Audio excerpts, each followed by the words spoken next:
Hoje o melhor e mais justo debate o PNE, Plano Nacional de Educação. Um dos pontos mais polêmicos do novo plano, a Lisete já cantou essa bola aqui, diz respeito ao financiamento da educação no Brasil. O documento propõe, na Meta 20, ampliar progressivamente o investimento público na área até atingir, no mínimo, o patamar de 7% do Produto Interno Bruto, do PIB. Hoje esse investimento é de quase 5%, beira 5%. Os movimentos sociais defendem a destinação imediata de 10% do PIB para o setor. Com o atual momento da economia brasileira, e sem deixar de lado a instabilidade do cenário econômico internacional, o que seria adequado traçar nesse campo para a educação? Não, esse é um assunto espinhoso, né? Elisete terminou falando, queria trazer então Roger e Eliana. É difícil discutir o financiamento, porque o Brasil ainda tem muitas carências e a gente sempre quer mais, a educação precisa de muito e há dificuldades. Como é que você vê, Roger, a questão do financiamento? Bom, no que se refere exclusivamente ao financiamento, eu acho que tem alguns aspectos que têm que ser pensados, né? Primeiro, que se nós pensarmos em relação ao primeiro plano, houve avanços, né? Então nós saímos, se eu não me engano, de um índice de 3,9 do PIB no primeiro plano, em 2000. Em 2008 nós estávamos com 4,7 aproximadamente do PIB, né? Então há avanços, alguns avanços que foram feitos na área do financiamento. Outro aspecto importante é a questão da DRU, né? Da desvinculação das receitas da União, né? Que ela foi, agora ela não existe mais na educação, né? Então, antes o governo podia, sem motivo, né, destinar até 20% da receita para desviar, na verdade, 20%, né, da receita para outros fins, né, que não aqueles fins previamente destinados. Uhum. E entre esses nós podemos citar a educação, né? Então a educação ela foi penalizada ao longo dos últimos anos, né, com essa questão da DRU. Me parece que estabelecer uma meta de 7%, né, ela é uma meta tímida ainda, né, ela é insuficiente, né? Se nós pensarmos em termos daquilo que seria necessário para a educação, me parece que 7% ainda é pouco, né? Já se fala em pelo menos 10%, né? E se nós formos pensar no pré-sal, nós poderíamos até almejar uma receita maior para a educação, né? Então, mas o pré-sal é uma receita ainda virtual, né? Sim, sim. Virtual. 7% seria, embora insuficiente, seria, digamos, viável para o Estado hoje? Ou, porque o Estado tem dito em avançar 7% por conta de dificuldades orçamentárias, etc, etc. Parte dos movimentos populares diz, não, seria possível investir 10 ou seria necessário investir 10 agora e ponto final, né? Nós temos, é possível trabalhar com uma questão, digamos, realista e consequente, o que é o desejável, o que é possível e como chegar ao que é desejável partindo do possível. O Estado está apontando com 7% no mínimo já em 2012. Fernando Haddad declarou no jornal que o orçamento de 2012 irá com 7%, aliás, com intervalo de 7% a 10%. Não menos do que 7% e provavelmente não mais do que 10%. Então isso já seria um avanço importante. O governo está sinalizando que 7 é possível e que 10 talvez não seja possível, pelo menos não imediatamente. É isso mesmo? Quer dizer, isso é razoável politicamente, né? E tecnicamente, Eliana? Tecnicamente eu não sei falar, não sei dizer. Eu sei que entre 7% e 10% me pareceria ótimo se esse dinheiro fosse bem gasto. O que acontece na educação é que o dinheiro é muito mal gasto, em todos os aspectos e de todas as maneiras. Então o dinheiro real que chega para a formação, que chega para a manutenção das nossas escolas, que chega para a finalidade, para o fim último da educação, esse dinheiro real é um dinheiro mal gasto. Eu acho Mas aí você está dizendo que o custo da educação se concentra em atividades meio e chega pouco na atividade fim. Tem um custo muito grande antes de chegar na atividade fim. Para professor chega muito pouco, para sala de aula chega muito pouco. chega muito para as editoras, chega muito para fornecedores de um modo geral. Eu acho que há uma má destinação. E eu não sou uma especialista nisso, é uma sensação que eu tenho desses anos todos de trabalho com educação, é uma sensação que eu tenho que chega muito mal esse dinheiro. Porque não é possível... Eu quero divergir da Eliana. Não é possível durante 40 anos a gente... Não, pelo menos de 70 para cá, nós estávamos brigando por um ensino de maior qualidade, professor mais bem formado, mais bem pago, uma escola que tenha condições de se realizar. E a única coisa que você vê, eu efetivamente vejo isso, é um monte de material didático, inclusive, às vezes até desnecessariamente divergente, diferente, etc. Tal. É um monte de material didático, continuamos com uma péssima formação original do docente e com péssimos salários. Lisete, que queria divergir, Não, entra eu quero aí, divergir, Arena. porque eu acho que a questão é mais embaixo, Eliana. Eu faço parte de um grupo que vem estudando isso desde 95, né? É um grupo interdisciplinar, né? Porque a gente não quer só que os economistas deem palpite nisso, né? Então resolvemos entrar para discutir o nosso assunto. Bem, o problema todo é o seguinte, claro, pode ter gastos, ter mal gastos, mas não é esse o problema da educação. O dinheiro é decididamente insuficiente. Vou citar só um caso, salário de professor.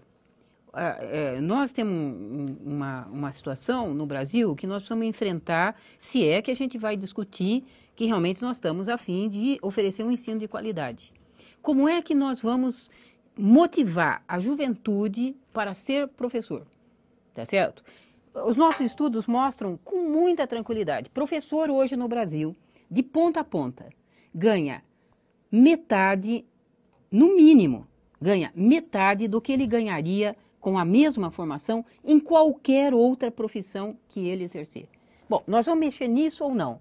Se nós for, eu estou discutindo isso porque uma das prioridades do governo, e que o ministro realmente tem dito com muita frequência, e foi uma batalha, tem sido uma batalha, é o piso nacional.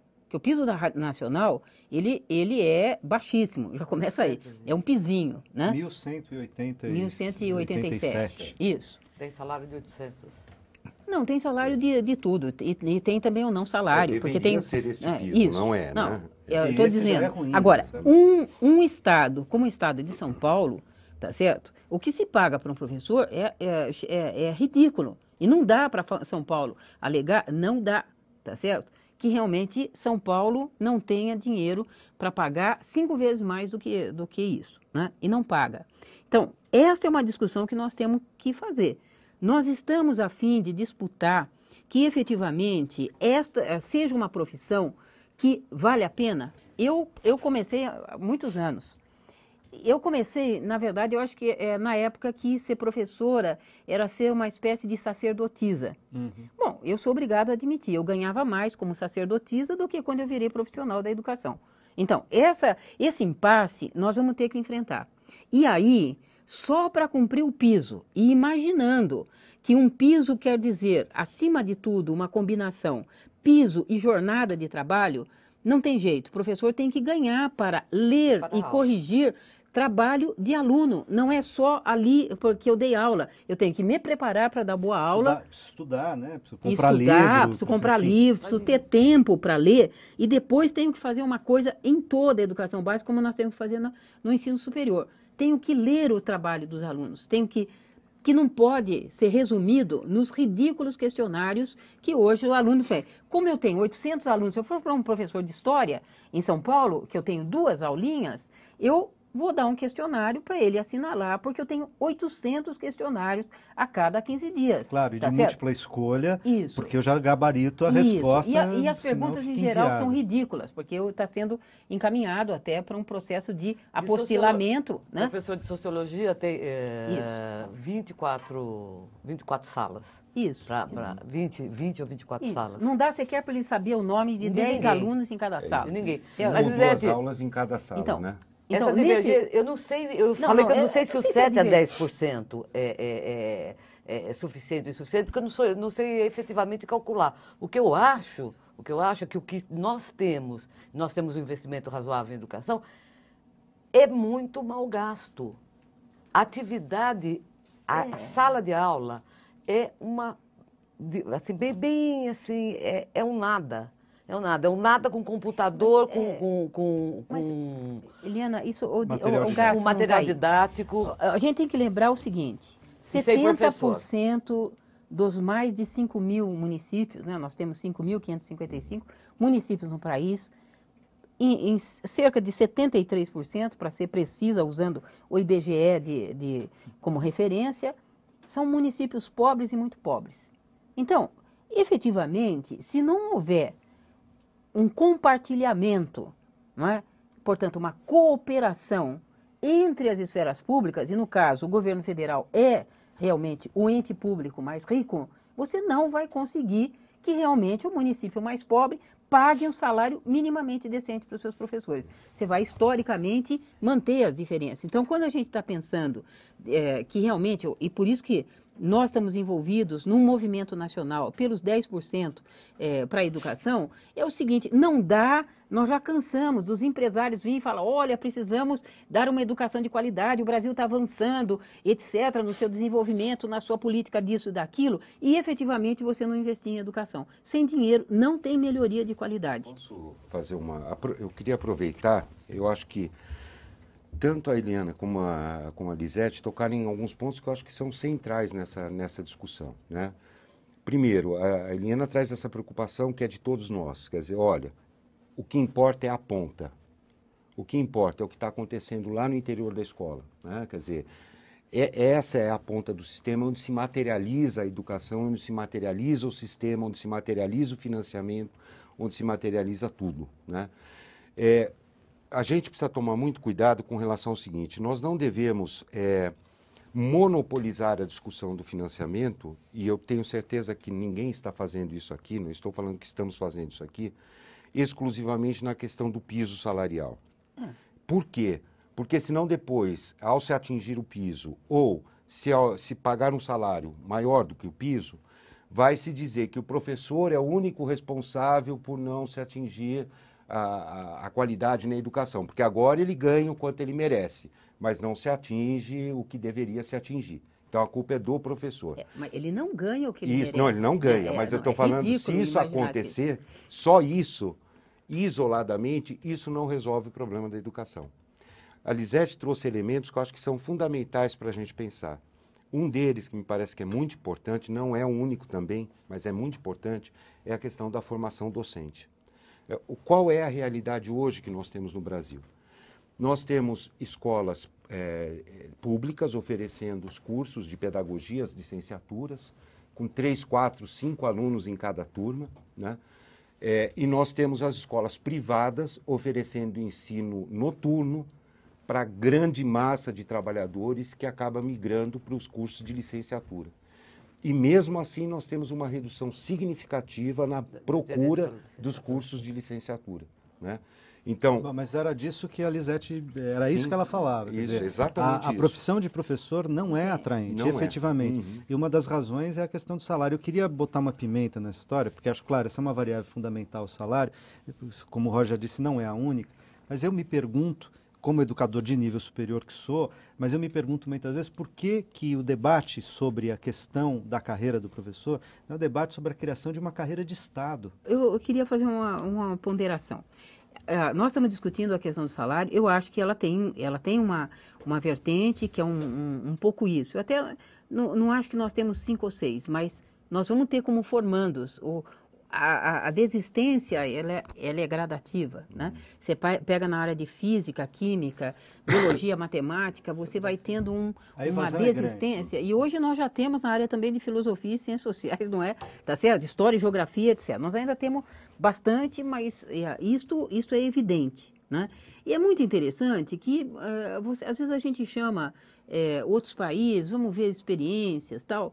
E eu queria citar aqui um país que é sempre citado, que é Singapura, né? É verdade que ele é aqui um São Bernardo, né? Acho que é quase maior que Singapura. Né? É Né? incomparável com um Ele país é incomparável. continental como o Agora, o nosso. que eles fizeram? Tá certo? Quando eles definiram esta questão, assim, realmente nós não estamos conseguindo motivar a juventude. O que eles fizeram? Resolveram fazer o seguinte: faz um vestibular e no primeiro dia de aula, no primeiro dia de matrícula de um jovem que optou por ser professor, o Estado Nacional contrata e ele passa a ganhar 3.200 euros, conforme disse lá o diretor do Instituto de Educação, que faz essa formação de professores. É verdade que é um instituto único no país, não é? Mas, lógico, o que eles conseguiram fazer? Mudar o seguinte: agora, os primeiros classificados não são exatamente os que escolhem necessariamente medicina, engenharia e direito. São aqueles que querem ser professor. Então, se é uma maneira um pouco extravagante, digamos assim, usar um cotovelo, tá certo? Não é bem qual é a sua vocação, porque essa é uma discussão um pouco mais complexa, é realmente você falar o seguinte: olha, se você quiser ser professor neste país hoje, nós te contratamos no primeiro dia de aula. Eu acho que será, Eliana, aí sim, um dinheiro muito bem gasto, porque, obviamente, se nós tivéssemos condições da juventude brasileira poder realmente ter um mínimo de segurança econômica, para ele estudar, tá certo? E estudar na USP, tá certo? Ou em qualquer outra escola pública, tá certo? E ele ser estimulado a fazer isso, você não tem a dúvida nenhuma. Para isto, os 7% são insuficientes. Opa. O próprio ministro Talvez admite 10 isso, tá certo? insuficientes, né? Não, nós estamos fazendo as continhas e você chega lá. Por quê? Porque nós também sabemos que nós temos que conseguir avançar numa questão. Hoje, o professor defende, inclusive sindicalmente, com muita garra, o direito a ele acumular cargos. E nós temos tentado discutir isso. Olha, a luta principal tem que ser para dobrar o seu salário, para você poder largar um cargo. Exatamente. Tá É certo? redução da jornada. Exatamente. E dobra o salário. Isso, sim. hoje nós temos colegas que estão, de novo, porque isso já aconteceu antigamente, e que trabalham 60 a 80 horas. É impossível um professor com essa jornada conseguir dar boas aulas. Nós temos discutido nas escolas, né? É muito diferente. Eu dou aula à noite, porque gosto. Eu preciso, antes da tua aula de noite, encerrar esse bloco e a gente retoma essa discussão no próximo e último bloco do Melhor e Mais Justo. Não sai daí. Tá ótimo.